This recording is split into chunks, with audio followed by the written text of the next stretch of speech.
Hello everyone, सभी मित्रों को मेरा नमस्ते, सत श्री अकाल, आदाब और जय श्री राम। मित्रों, आज के इस वीडियो में हम इतिहास विषय की पाठ्य योजना के बारे में चर्चा करेंगे कि किस प्रकार से बनाई जाती है। चलिए बिना किसी देरी के शुरू करते हैं आज के इस वीडियो को।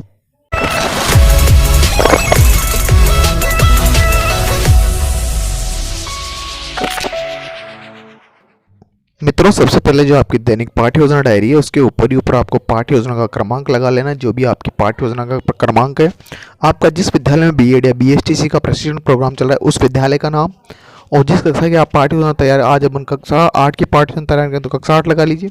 आज का जो अपना विषय वो इतिहास विषय के पर आज अपन पाठ्य योजना तैयार करेंगे, तो दिनांक, कालांश, समय अवधि सारी चीज़ें आप यहाँ से भर लीजिएगा।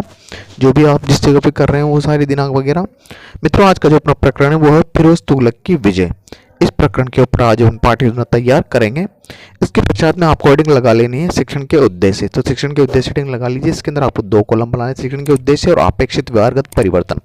शिक्षण के उद्देश्य के बारे में आपको बता दूं, शिक्षण के उद्देश्य तात्पर्य कि छात्र, अध्यापक, शिक्षक द्वारा जब बच्चों को शिक्षण करवाया जा रहा है तो शिक्षण कराते समय जो शिक्षण के उद्देश्य वही होते हैं कि शिक्षण से बच्चे के अंदर क्या परिवर्तन आ गया या बच्चे के अंदर वो शिक्षण करा के क्या परिवर्तन लाना चाह रहे हैं, वो शिक्षण के उद्देश्य हो जाए। तो पहला शिक्षण का उद्देश्य आता है ज्ञान, द्वितीय आता है अवबोध, तृतीय आता है ज्ञानोपयोग, चतुर्थ आता है कौशल। इस प्रकार से संबंधित जो अपेक्षित परिवर्तन है उसको भी आप लिख लीजिए। पांचवा आता है अभिरुचि और छठवां आता है अभिवृत्ति। तो मित्रों, यहाँ पे 6वें नंबर का अभिवृत्ति लिखना भूल गया हूँ, तो आप इस अभिवृत्ति को भी लिख लीजिए। उसके अंदर लिख लीजिए विद्यार्थी फिरोज तुगलक के बारे में मनोवैज्ञानिक दृष्टिकोण का या वैज्ञानिक दृष्टिकोण का विकास कर सकेंगे। तो जो आपको 6वें के अंदर अभिवृत्ति जो आप लिखोगे, अभिरुचि के अंदर आप लिखिए विद्यार्थी फिरोज तुगलक की विजय के बारे में रुचि ले सकेंगे और उसके अंदर अभिवृद्धि हो सकेगी। नेक्स्ट है आपके हेडिंग शिक्षण सहायक सामग्री है। सहायक सामग्री, इसके अंदर आपको चौक, डस्टर, लपेट, प्लग, शाम पट इत्यादि सारी चीजें लिख ली हैं। शिक्षण सहायक सामग्री तात्पर्य की छात्र, अध्यापक, शिक्षक द्वारा जब बच्चों को शिक्षण करवाया जा रहा है तो शिक्षण कराते समय जो सामग्री उनके शिक्षण में सहायता प्रदान करती है वो सारी सामग्री इसके अंतर्गत आ जाएगी। नेक्स्ट हेडिंग निकल के आती है यहाँ से पूर्व ज्ञान। तो पूर्व ज्ञान हेडिंग लगा लीजिए। पूर्व ज्ञान हेडिंग लगाने के पश्चात में इसमें लिखेंगे आप विद्यार्थी फिरोज तुगलक या तुगलक के बारे में सामान्य जानकारी रखते हैं, तो हो जाएगा आपका पूर्व ज्ञान। इस प्रकार से मित्रों आपकी जो नेक्स्ट हेडिंग यहाँ से निकल के आती है वो आपका प्रस्तावना हेडिंग लगा लीजिए। प्रस्तावना, जो प्रस्तावना होता है आपकी पाठ्य योजना का सबसे महत्वपूर्ण भाग होता है कि जो जितना अच्छा प्रस्तावना तैयार करेंगे आपकी पाठ्य योजना उतनी अच्छी है, उतनी प्रभावपूर्ण निकल के, उतनी सुसुंदर निकल के आएगी। तो इसके अंदर आपको 3 कॉलम बना लें, क्रम संज्ञा, छात्र अध्यापक क्रिया, छात्र क्रिया। मित्रों, जो प्रस्तावना प्रश्न होता है इसके अंदर छात्र अध्यापकों द्वारा बच्चों से प्रश्न किए जाते हैं और कम से कम उनके द्वारा 4 प्रश्न और अधिक से अधिकतम 6 या 7 प्रश्न उनके द्वारा किए जा सकते हैं। तो आपको बच्चों से कम 4 प्रश्न तो आपको बच्चों से पूछने ही है। और मित्रों, आपको ध्यान देने की बात यह है कि आपको जो प्रश्न आप बच्चों से पूछेंगे ये प्रश्न तार्किकता के क्रम में होने चाहिए। कहने का मतलब है आप जो प्रश्न पढ़ा रहे हैं या जो विषय वस्तु पढ़ा रहे हैं या जो प्रकरण पढ़ा रहे हैं उस प्रकरण से संबंधित आप प्रश्न पूछ सकते हैं या अन्य प्रकरण से संबंधित प्रश्न आप पूछ सकते हैं। लेकिन आपको एक बात ध्यान में रखनी, तो आपको ये प्रश्न तार्किकता के क्रम में पूछना है ताकि विद्यार्थी या बच्चे जो आप प्रश्न पढ़ा रहे हैं या प्रकरण पढ़ा रहे हैं उस प्रकरण से संबंधित या उससे जुड़कर बच्चे ग्रहण कर सके ज्ञान को। अंत के अंदर आपके द्वारा बच्चों से समस्यात्मक प्रश्न पूछना है। उस समस्यात्मक प्रश्न का बच्चे उत्तर नहीं दे पाएंगे तो इस प्रकार से उनके लिए समस्या हो जाएगी, तो आपके द्वारा समस्या का समाधान किया जाए। तो इस प्रकार से आपको प्रश्न लिख लेना है। इसके पश्चात में जो आपकी नेक्स्ट हेडिंग निकल के आती है आपके शिक्षण के उद्देश्य, तो हेडिंग लगा लीजिए शिक्षण के उद्देश्य। शिक्षण के उद्देश्य के अंदर आप लिखेंगे विद्यार्थियों, आज हम फिरोज तुगलक के बारे में विस्तार पूर्वक अध्ययन करेंगे। तो हो जाएगा आपका उद्देश्य कथन। मित्रों, इस प्रकार से जो आपका उद्देश्य कथन समाप्त हो जाएगा। नेक्स्ट हेडिंग निकलती है आपकी प्रस्तुतिकरण। तो हेडिंग लगा लीजिए प्रस्तुतिकरण। प्रस्तुतिकरण के अंदर आपको जो आप विषय वस्तु पढ़ा रहे हैं उसके बारे में संपूर्ण जानकारी छात्र, अध्यापक या अध्यापकों द्वारा बच्चों को दी जाती है। तो इसके अंदर आपको 5 कॉलम बनाना है। शिक्षण बिंदु, छात्र अध्यापक क्रिया, विद्यार्थी क्रिया, प्रविधि या विधि और शामपट कार्य, इस तरह से 5 कॉलम तैयार कर लीजिए। आपका जो पहला शिक्षण बिंदु है फिरोज तुगलक का राज्याभिषेक। इससे संबंधित जो मैंने छात्र अध्यापक क्रिया के अंदर इसका कथन लिखा है, इस कथन को आप लिख लीजिए। मोहम्मद बिन तुगलक की मृत्यु के बाद 23 मार्च सन 1351 में फिरोज तुगलक का राज्याभिषेक भट्ट में के निकट हुआ। पुनः फिरोज का राज्याभिषेक दिल्ली में अगस्त 1351 में हुआ।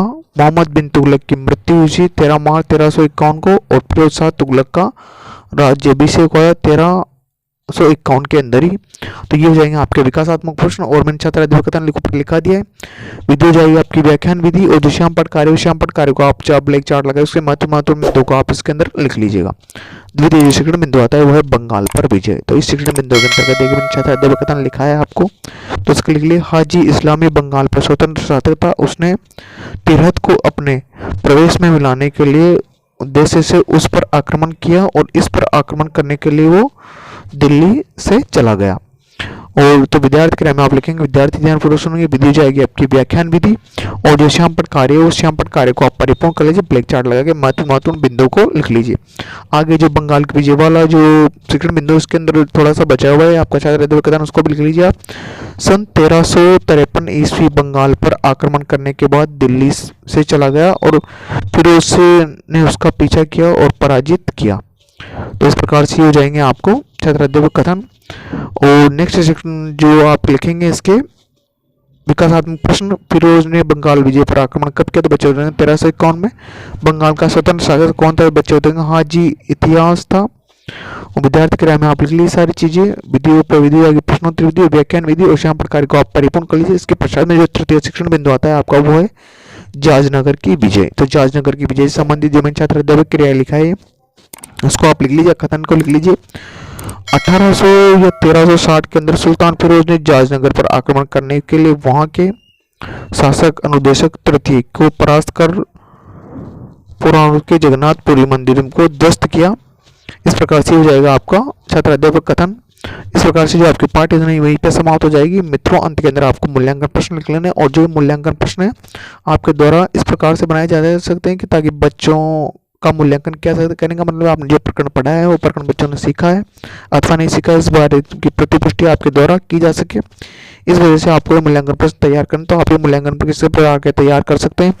जरूरी जिसे मैंने बनाया उसी प्रकार से आप भी बनाए, तो आप लघुत्तरात्मक, अति लघुत्तरात्मक, निबंधात्मक, बहुविकल्पात्मक किसी भी प्रकार के प्रश्न आपके द्वारा तैयार कर सकते हैं, आप किए जा सकते हैं। मित्रों इस प्रकार से आपको मूल्यांकन प्रश्न करने और अंत के अंदर आपको बच्चों को गृह कार्य देना है। गृह कार्य ऐसा देना है जिस कठिनाई के स्तर से आपने अध्ययन अध्यापन कार्य करवाया है उस कठिनाई के स्तर को ध्यान में रखते हुए बच्चों को आप गृह कार्य दें ताकि बच्चे घर पर जाकर आसानी से उस गृह कार्य को कर सके और अपना कौशल का विकास कर सके, लेखन कौशल का। मित्रों आशा करता हूं कि आपको वीडियो अच्छा लगा होगा, तो प्लीज़ वीडियो को लाइक करें, शेयर करें और चैनल को सब्सक्राइब करना ना भूलें। मित्रों क्योंकि सब्सक्रिप्शन का कोई भी चार्जेस नहीं है, फ्री ऑफ कॉस्ट, तो चैनल को जरूर सब्सक्राइब करें, वीडियो को जरूर लाइक करें। कोई भी समस्या हो तो कमेंट बॉक्स में कमेंट जरूर छोड़ें। Thanks for watching.